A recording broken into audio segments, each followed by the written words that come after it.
I had been married for 7 years, yet I remained without a child. One day, my angry mother-in-law, Deborah, pushed me hard and shouted, "You're not a real woman. You can't even give birth." She called me a failure and ordered me to leave the room immediately and sleep on the balcony. I was stunned by her reaction, but what broke my heart the most was my husband, Alex, silently standing beside his mother, supporting her. I left the room as she demanded, but I knew something had to change. I decided to take action. Hello everyone, my name is Grace, and I want to share my story.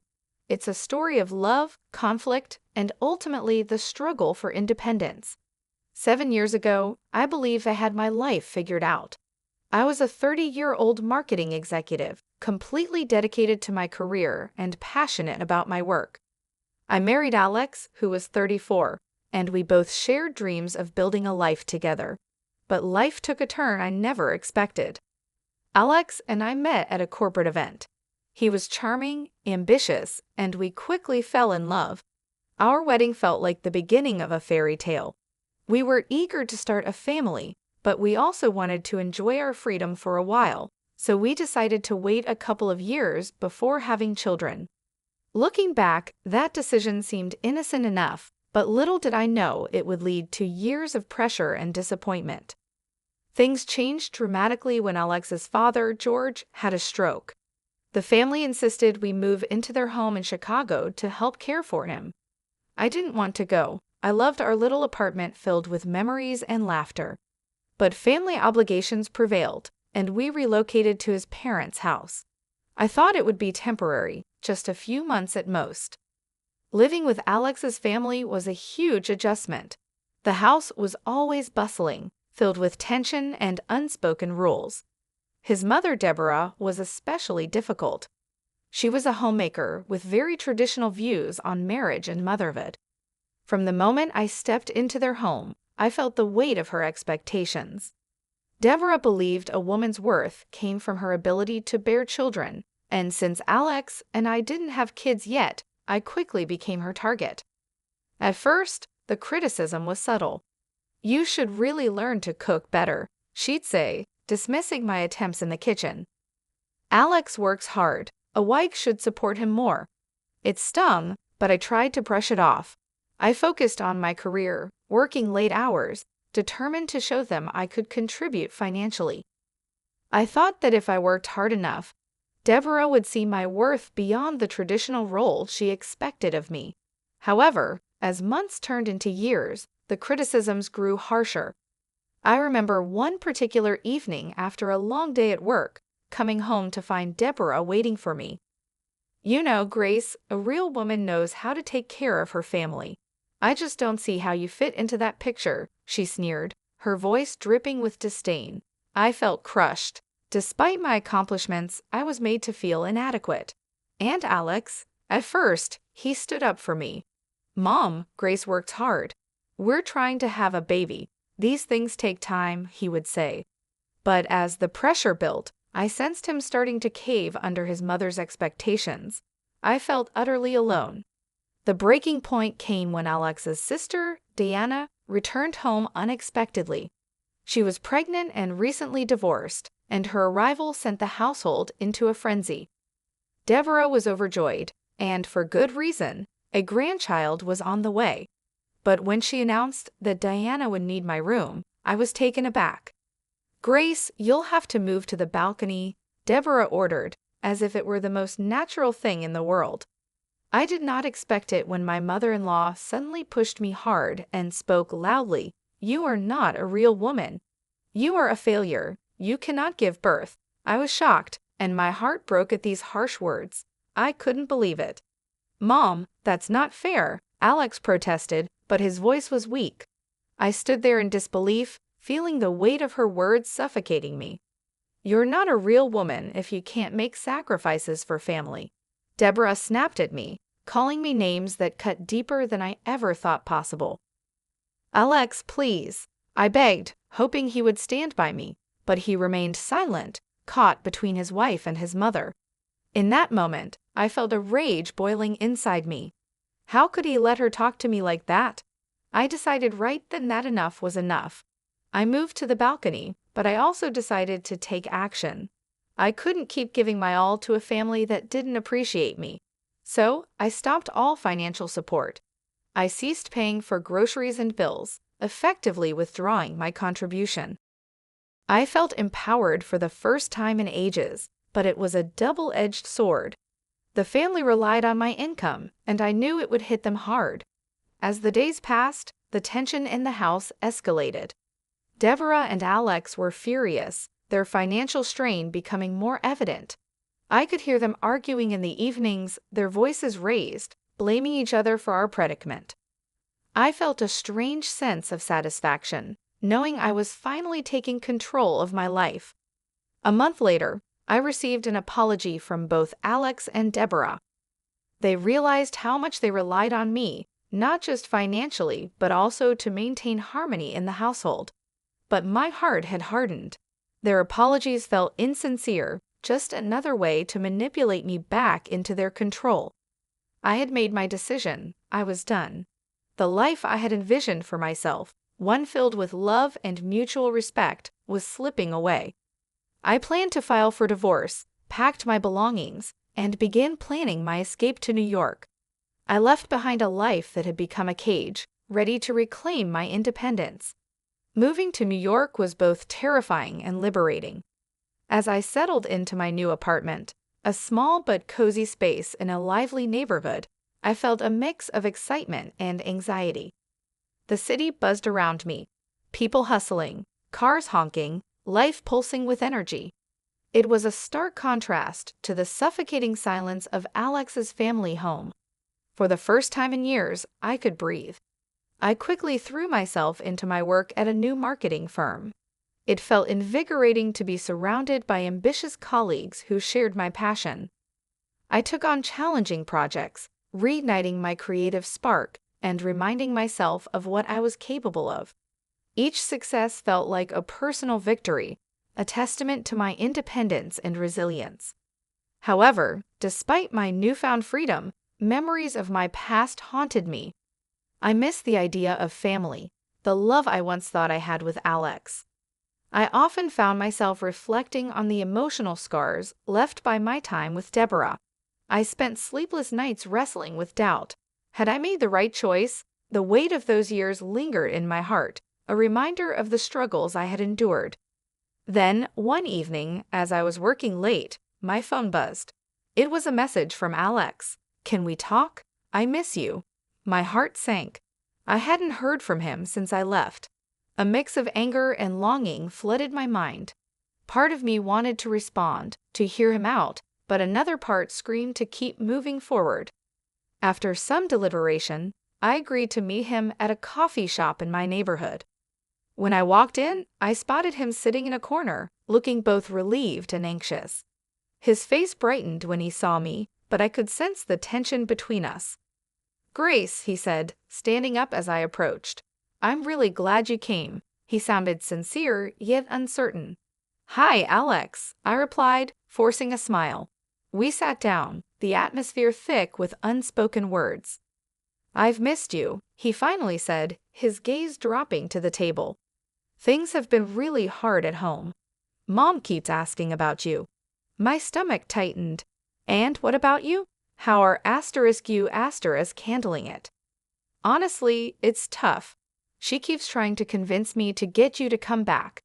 She thinks *you're the problem," he admitted, his voice wavering. I couldn't help but laugh bitterly. "Me? I'm the problem. Alex, you saw how she treated me. I didn't leave for no reason." "I know, but it's complicated. She's my mom. I can't just ignore her," he said, sounding defensive. As we talked, I realized that while Alex hadn't changed, I had. It was time to let go and move forward. "Alex, I'm happy now. I don't want to go back to that toxic environment." His expression fell, and I could see the hurt in his eyes. "I don't want to lose you, Grace. I wish things could be different. It's not just about us anymore. I need to find my own path," I replied, tears welling up. "I can't keep sacrificing my happiness for your family's approval." After that meeting, I walked through the city, feeling a mix of relief and sorrow. I had finally asserted my independence, but the pain of leaving Alex behind lingered.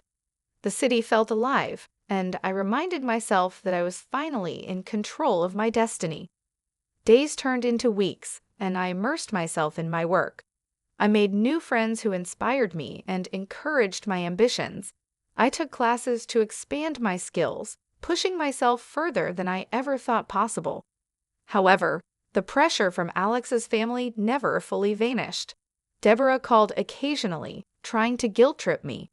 "You were part of this family, Grace. You can't just abandon us," she would say, her tone harsh and accusatory. Each call left me drained, but I held firm. "I'm not abandoning anyone, Deborah. I'm choosing to live for myself now." I was determined to protect my peace. One day, I received a frantic call from Deanna. "Grace, I really need to talk to you. It's about Mom," she said, her voice trembling. I could hear the desperation and worry in her tone. We met at a cafe near my apartment. She looked exhausted, her eyes red and puffy. "Mom hasn't stopped pressuring me since you left," she confessed. "She keeps telling me I'm the reason you left and that I need to convince you to come back." My heart sank as I listened. "Deanna, you can't take that on. It's not your responsibility. You have your own life to live and a baby on the way. You don't need to bear the burden of our family's dysfunction." Tears welled up in her eyes, but she won't stop. "I feel like I'm constantly failing her, and now I'm scared I'll fail my own child too." I reached across the table and held her hand. "You're not failing anyone. You have to put yourself and your baby first. Set boundaries with her. Don't let her guilt you into sacrificing your happiness."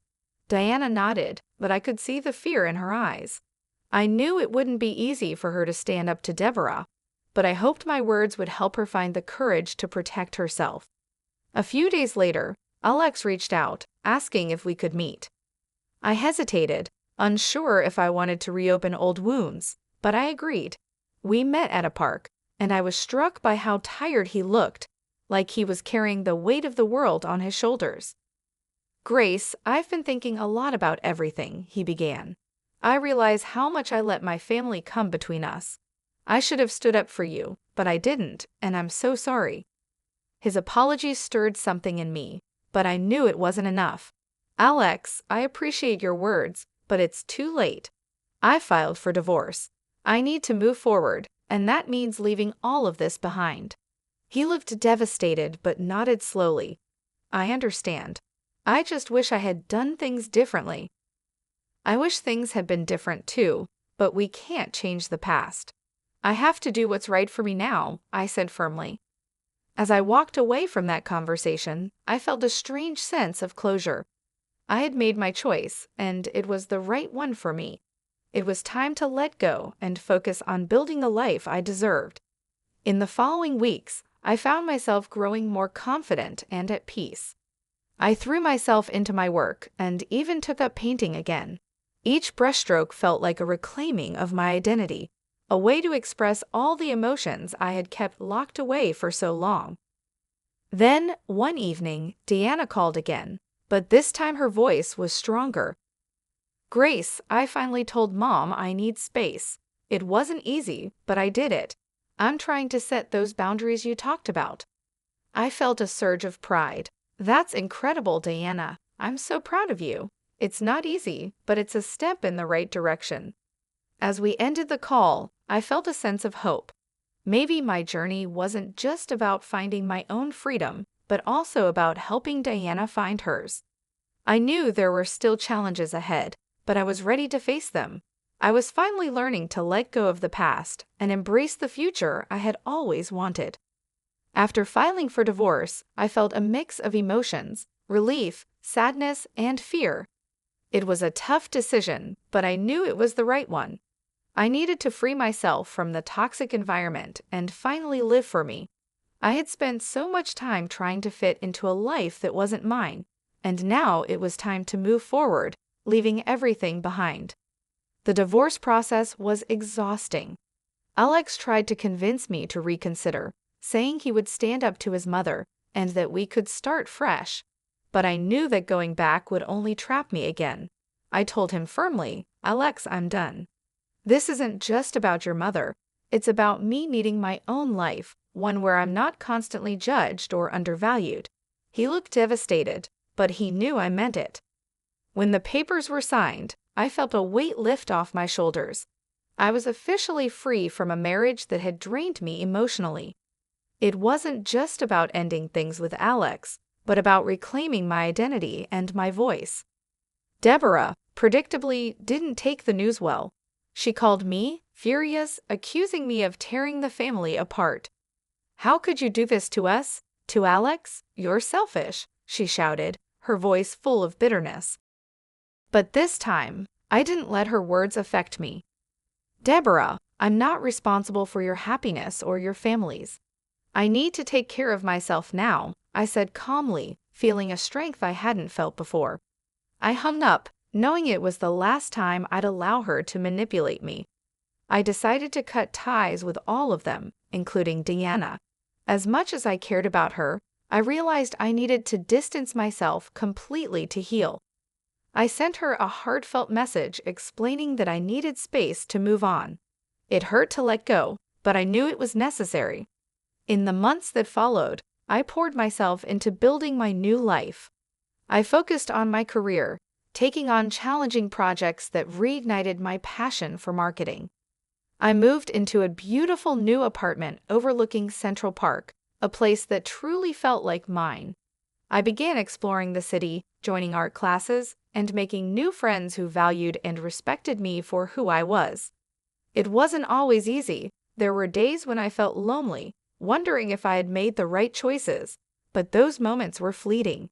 Each time, I reminded myself of the strength it took to walk away from a life that was suffocating me.